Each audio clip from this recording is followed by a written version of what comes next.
Namaste, sir. I'm Varsha. I live in Virginia in the United States, and it's an honor to be able to watch you live and learn from you today. So thank you for the opportunity.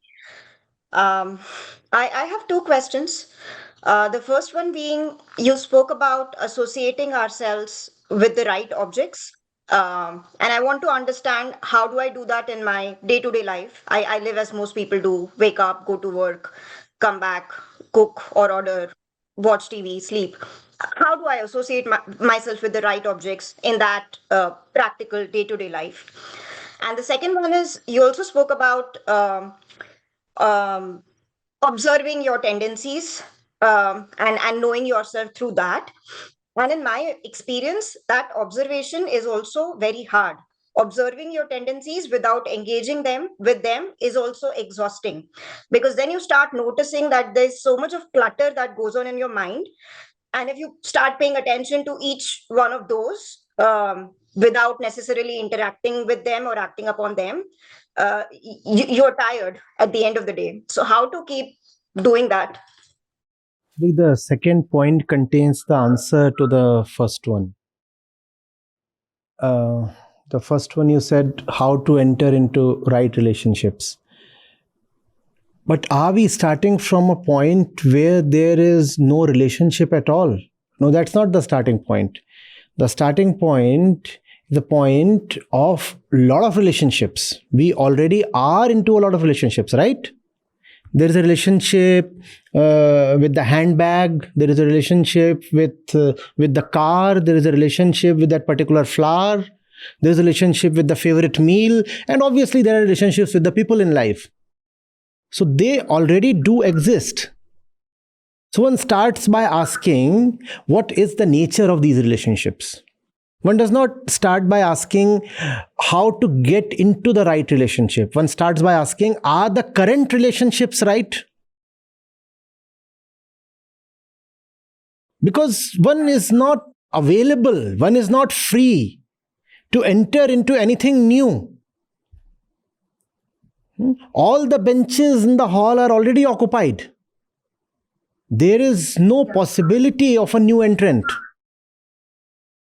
So one begins by asking, are these the right occupants? Why have I accorded these places to these objects? And those objects could be your hopes, desires, things, memories, money, fame, obviously people. So those things are there. One begins by asking, what is it that makes me cling to them? What is it that makes me at least retain them? Because no object stays in your life without the contribution of your energy. Relationships, as you know, require a lot of investment. We keep expending our time, our energy, our money to keep the chairs occupied. It's not that the occupants of the chair are sticky. If we leave them, they might as well leave. But we find that we have a stake in those relationships. One begins by asking, is the stake real at all? Or am I just in illusion? So one begins with things as they are. One begins, and that's the only possibility. You have to begin where you are. So you look at your current state. This is what I abhor so much. This is what I like so much. This is what I just don't want to look at. This is what I must daily look at. That's my favorite TV show. That thing, that shop, that product is what I feel addicted to. And you then ask yourself, is all of that or is any of that doing me any good? Because it's all about me. All my relationships are for my own stake, are they not? So I must ask, what am I getting from that? What is that doing to me? And then things get dropped. and then the right things happens on its own. Please remember this. The right thing will always happen on its own. The wrong thing often has to be forcefully done. Hmm? The right thing. That does not mean that everything that happens on its own is the right thing. A lot of unconscious things also seem to happen on their own, right? One slips. As they say, one falls in love. And love at first sight and all those things. They also seem to happen on their own. We are not talking of that. We are talking of a point of clear consciousness. From there, things just spontaneously happen. And the right things will happen. Whatever will happen will be right. One need not even think about that. One has to rather think about the status quo, things as they are right now. Why are these chairs occupied by these objects? It's my mind, my sanctum sanctorum. Why must these things, these thoughts, these people, these objects, these events, these memories, these whatever, feelings, emotions, why must they be present here? This is my fiefdom. This is my sacred zone. What right do these things have to be present here? That's how one proceeds. The second thing that you ask, it's difficult to observe oneself. You see, there are rabbits in the lawn. It's a large, wide lawn. It is not at all exhausting to observe the rabbits. But if you chase the rabbits, obviously you will be exhausted. Observe things as they are. Don't chase them. Don't desire anything from them. But if you desire to catch a rabbit and hold it in your lap, then obviously you'll be exhausted. So thoughts, feelings, and all these things are these rabbits. They keep operating in that wide expanse, that lawn of the mind. Observation takes no energy. All it takes is attention. But if you want to have a relationship with the objects that you're observing, obviously that will sap you out. When we observe, we don't observe without motive. When we observe, we become policemen. This thing must be, I just observed a bad thought, so it must be suppressed. Now that suppression will require energy.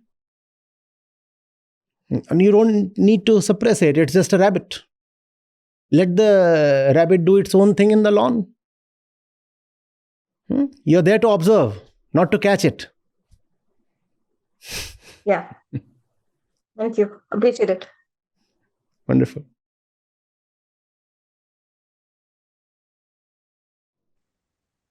Essentially, thank you so much, Acharya ji, for doing this. I've been waiting to for the privilege and the honor of being able to interact with you and to listen to you in English. I keep looking for English content. Hard for me to understand Hindi. My question was essentially the same as what Varsha just asked in terms of what are the things. For example, you said there could be something like a small tumor growing in your stomach, and that's external. But a thought like that terrifies me. So what are some of the things that we can do to sort of get to that point was my first question, and then just observe is your answer. You don't have to do anything, but just observe, and that is how you get start to know yourself. But the additional question that comes to my mind then is, in a world where we are we only know and we're only able to comprehend relative truth. If everything that I'm thinking, the opposite of that is true, and there is no clear way to define what knowledge is. Bertrand Russell's paradox, for example, right? If a universal set contains all sets, does it contain itself? In a world like that, when we are dealing with that as a limitation, how do we even begin to start thinking about ourselves and thinking about observing ourselves? Because those observations are fundamentally false. The observation becomes false when there is a motive behind the observation. It is difficult to explain what motiveless, desireless observation is like. You talked, for example, of being frightened by the thought of the tumor in the stomach. Hmm? Think of that. There has to be a motive, please. What can the tumor do? It can destroy the body, right? Now, the body is something that I have, and I have a motive. I have a motive. My motive is that I must live freely and joyfully, right? That's the fundamental motive of every human being. And the body is a means, a vehicle through which much can be done to move into that freedom and joy. Right? So, if I have a car and the car is to be used for a decent purpose, and if I find that the car is developing a snag in the engine, why must I not be worried? It's all right to be worried. But it's all right to be worried only when I know who I am and where I am to go. Else, why must the state of the car worry me? Why must the state of the car worry me? If the car is to just remain parked, or if the car exists just for the purpose of getting fueled and serviced, of what use is the car to me? Are you getting it? Then the thing that opposite of one thing or opposite of one truth is another truth. No, all that is valid in the domain of concepts and ideas. But when we are talking of the truth in Vedanta, it is something beyond me. That which is beyond me is the truth, because whatsoever is in my domain carries the same limitations as I do. And since I am not okay with my limitations, I dare not call myself as the truth. Because the truth by definition has to be the final thing. If I am the final thing, then my limitations are the final thing. That would mean that I am condemned to bear my limitations and suffering. Therefore, I'll never want to call myself as the truth. How will I proceed to call one thought as the truth and the opposite of that too as the truth? No. That's not how one has to wisely look at it. This thought, that thought, they are all my thoughts. And no thought is the truth, because all thoughts are to me. All thoughts are to me. Who am I? I am my own suffering. What do I want to do? I want to get rid of my suffering. Therefore, I have to go beyond my little self.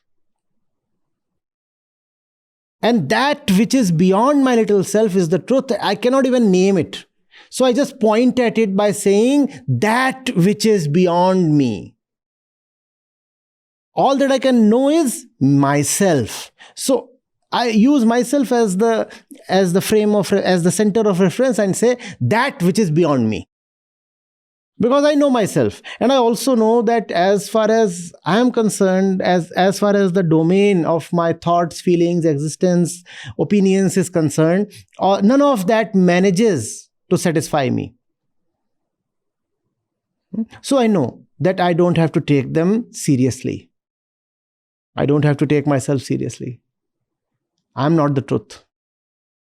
I'm not the truth. I'm not the truth. How can my thought be the truth?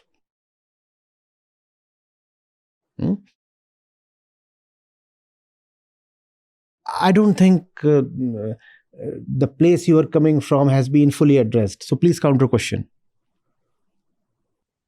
So my question would be, I understand actually that was actually clarified a lot, Acharya, in the sense that the truth is not something that I am generating; it is something that is outside, and that. So then, is that an article of faith then, to some extent? It's just a humble admission that as far as I am concerned and the domain of my thoughts and experiences is concerned, there is no peace there. That's a humble admission. I identify falseness. Right. That's the maximum I can do. My job is to identify all that is false. I will not utter a word about the truth. And in other words, all that I can identify is by the virtue of identification to be considered as false. If I can identify it, it is false because it's being identified by me.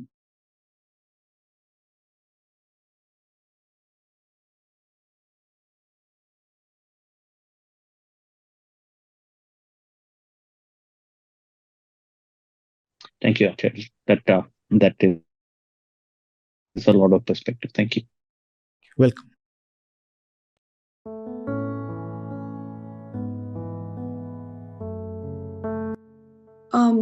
Namaste.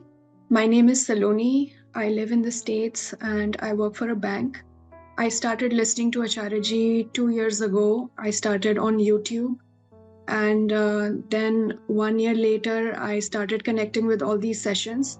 So now I'm connected to all of the sessions, Gita Samagam, both Pratyusha, Sansarita, and Vedanta Samhita. And ever since I started listening to Acharya, I really understood my speciesist mindset that humans, we think that we are above all animals and we are above nature, and that everything in the nature exists so we can exploit it and consume it for our selfish desires. And Acharya also helped me understand that real peace and joy comes from increasing our self-awareness and really understanding our emotions, where they come from, our sense of ego, and elevating our consciousness on a daily basis. And I've also become less body-oriented ever since I started listening to him. And I think one thing I really like about these sessions is that he talks to he talks to grown-ups like us, like we are little children, and that really he really simplifies all the complex ideas and makes them easy to understand.